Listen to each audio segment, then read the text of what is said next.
가급적 짧게 생각에 관한 이야기를 좀 나눠보고자 합니다. 제목을 그래서 새로운 생각은 어떻게 만들어지는가 이렇게 잡았는데요. 요즘 제가 다시 생각에 대해서 생각하고 있습니다. 제가 최근에 제 집에 있는 책 가운데 생각이라고 하는 제목이 들어간 책을 대충 찾았더니 다 찾은 건 아니고요. 구석에 처박힌 것은 다 찾지는 못했고 대략 한 24권 정도 되더라고요. 그 책들을 좀 다시 읽고 있는데 어느 때보다 생각이 중요한 시대인 것 같습니다. 우리가 산업사회를 지나서 지식정보화 사회를 지나서 지금은 창조사회입니다. 저는 지식정보화 사회는 이미 종언을 고했다. 엘빈 토플러가 약 40년 전에 지식정보화 사회라는 이야기를 처음으로 꺼냈는데요. 이제 약 40년 만에 지식정보화 사회는 이제 저물고 창조사회가 도래했다. 이렇게 봅니다. 왠가 하니까 지식과 정보는 이제 더 이상 핵심적인 경쟁 우위 요소가 아닙니다. 지식과 정보는 널려 있고요. 누구나 쉽게 그렇게 접근을 할 수 있기 때문에 더 이상 이제 지식과 정보 그 자체는 경쟁이 아니라는 것이죠. 제 와이프가 이름하여 구글 닥터입니다. 제 딸이 전문인데요. 심장 분야 전문입니다.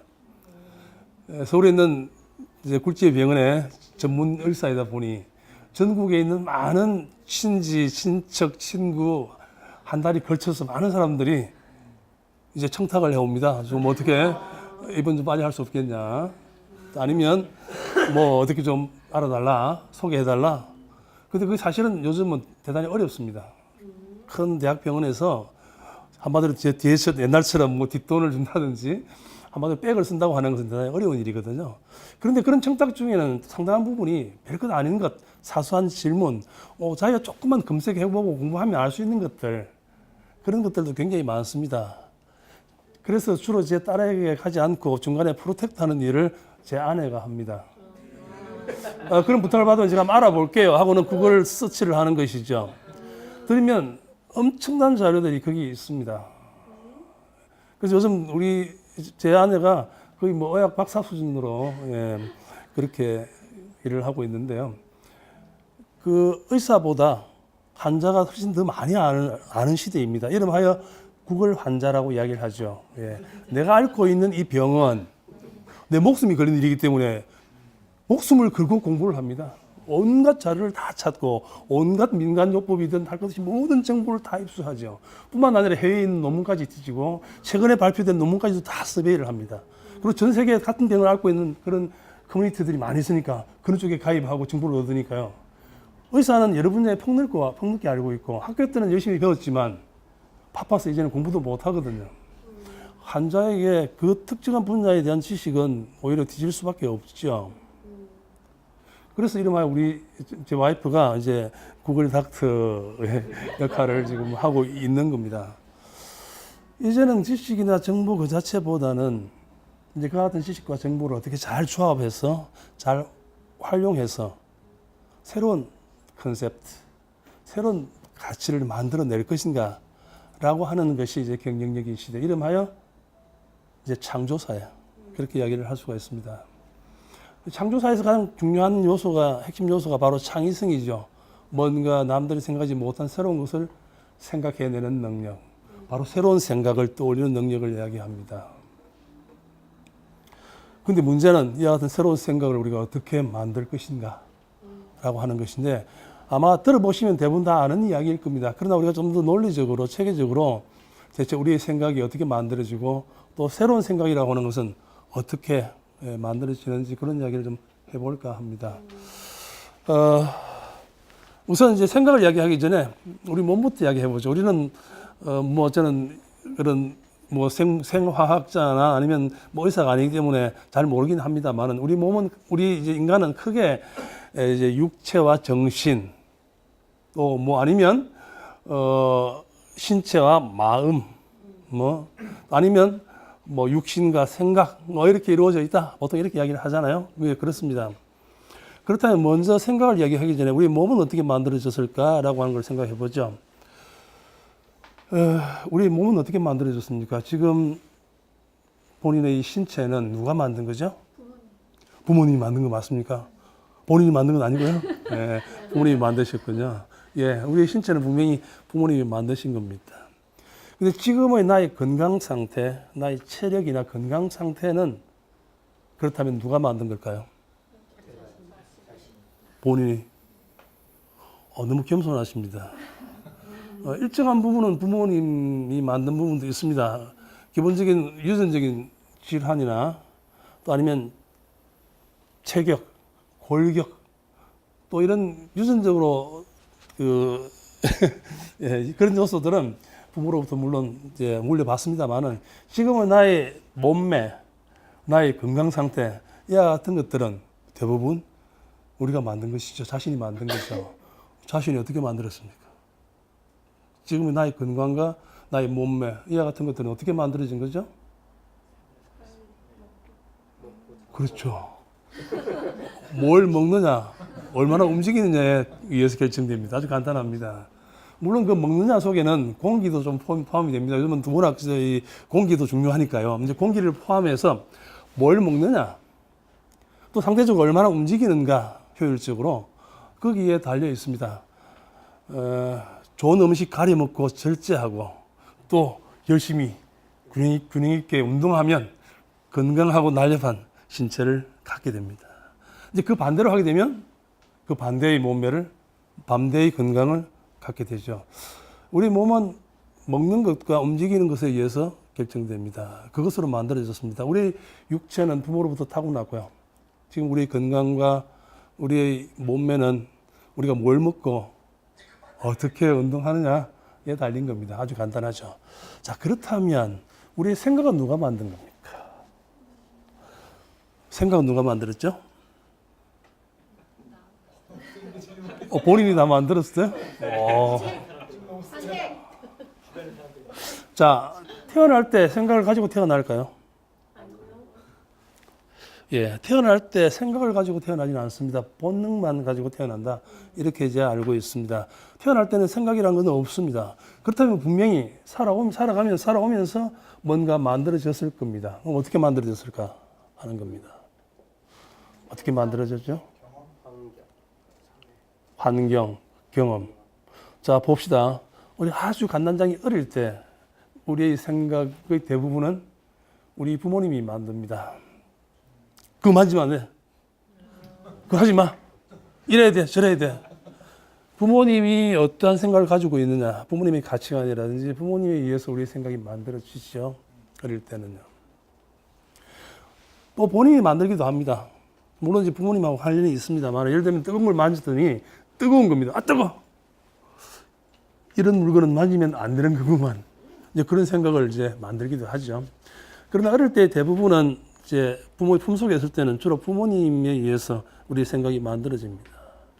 조금 더 성장하게 되면 주위에 있는 친구들의 영향을 받죠. 우리 집에서는 분명히 이래야 된다고 들었고 나는 이런 생각을 가지고 있었는데 친구는 엉뚱하게 행동한단 말입니다. 우리 엄마는 절대로 맨손으로 흙을 만지면 안 돼. 난 흙이라는 것은 만지면 안 되는 것이구나 라고 알았는데 친구는 막 만진다는 거예요. 야, 만져도 되는 거야? 만져도 된다는 겁니다. 그래, 나도 한번 만져볼까? 만져보니 재미도 있고 괜찮은 겁니다. 우리 엄마 생각이 꼭 옳은 건 아니네. 뭐 이렇게 이제 생각할 수도 있는 것이죠. 학교에 들어가면 선생님의 영향을 받습니다. 선생님이 아이들에게 이래라 저래라 어떻게 해라 공부를 열심히 해야 하느니라 부모님 말씀을 잘 들어야 하느니라 이런 이야기도 해주시고요. 그때부터 결정적으로 책의 영향을 받습니다. 바로 교과서죠. 교과서는 다른 사람의 생각을 써놓는 겁니다. 그렇죠. 많은 사람의 생각을 적어놓은 것이 교과서입니다. 그래서 그게 보면 뭐 여러 가지 다른 나라의 문화 또 가치관 또 여러 가지 판단에 관한 것 우주에 관한 것 삼라만상에 관한 모든 것들이 그게 적혀 있죠. 그걸 통해서 이런 세상이 있구나 이런 것이구나 라고 하는 여러 가지 세상에 대한 생각들을 이제 갖게 됩니다. 더 성장해서 이제 성인이 되게 되면 독자적으로 만나는 친구라든지 또 뭐 주변에 있는 사람들 많은 영향을 받는데 결정적으로 영향을 많이 받는 것은 바로 미디어입니다. 우리는 미디어의 영향을 엄청나게 많이 받죠. 똑같은 사물을 두고 판단하는데 어떤 미디어에 노출이 많이 되었는가에 의해서 같이 판단이 많이 달라집니다.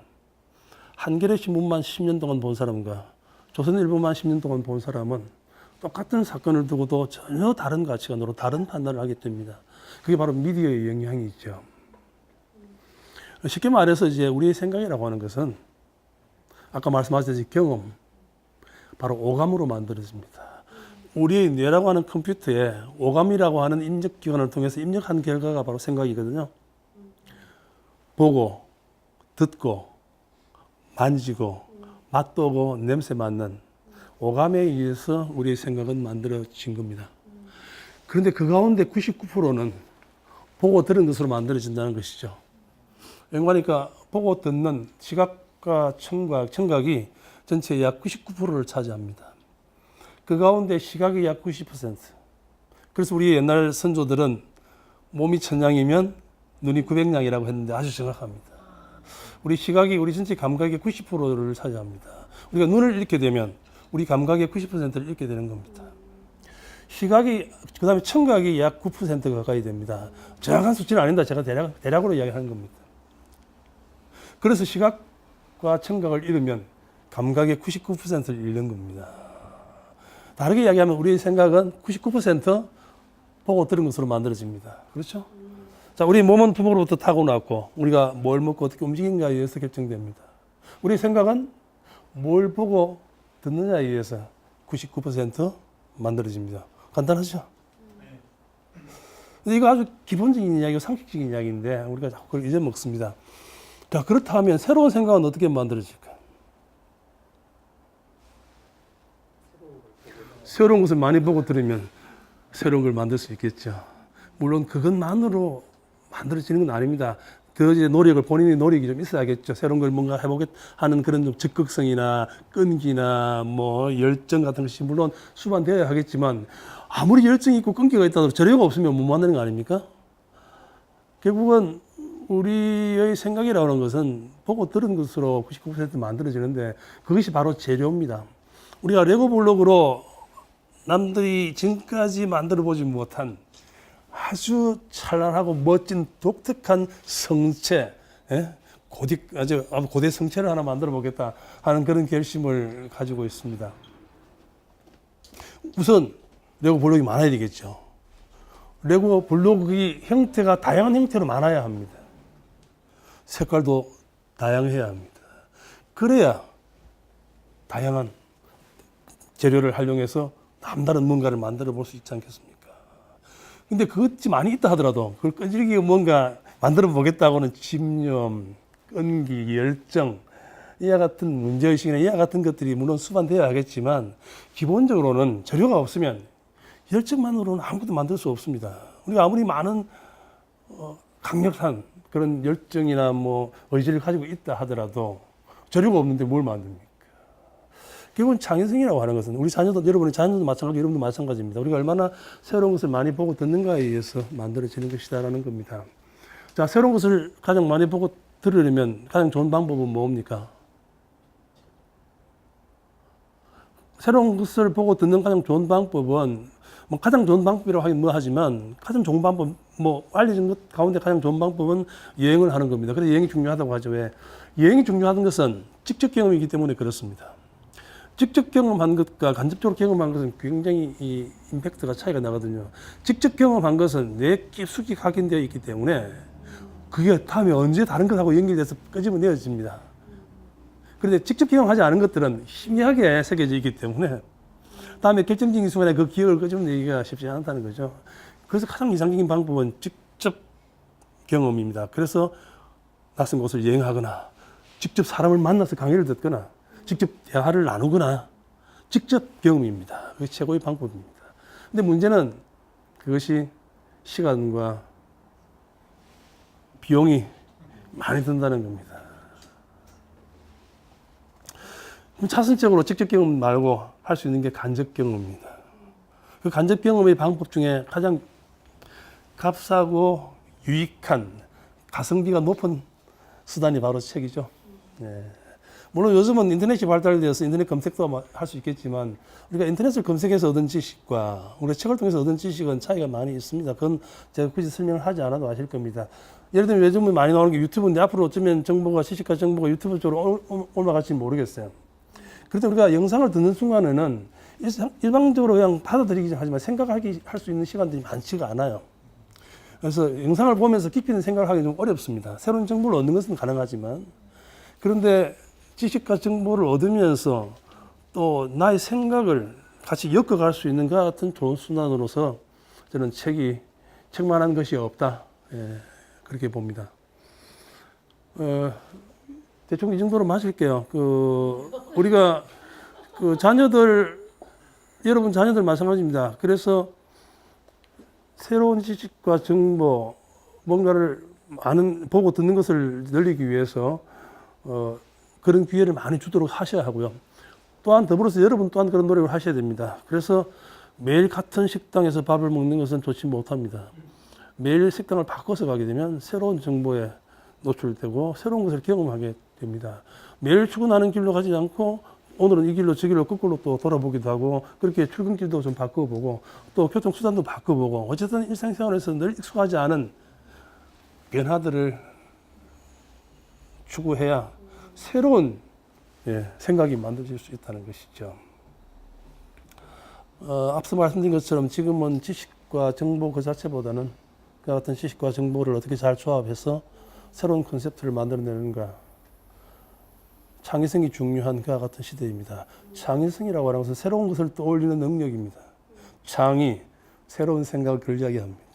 새로운 생각은 새로운 것을 보고 듣는 것에서 출발하고요. 물론 의지가 수반되어야 하겠지만 그것이 전부입니다. 그래서 나는 창조적이지 못한데, 창의적이지 못한데 그런 생각하실 필요 전혀 없습니다. 아주 간단하거든요. 우리 몸이 먹고 움직이는 것에 결정되듯이 우리 생각은 보고 듣는 것에 의해서 만들어진다는가. 갑직면 이런 곳에 와서 강의도 직접 듣고요. 강의만 들을 게 아니라 여기서 또 많은 분들을 만나서 서로 또 교류하고 정보를 나누고 이와 같은 것들이 바로 창의성을 높이는 길입니다. 그 장면이 아니고요. 이 정도 할게요. 오늘 강의는. 고맙습니다.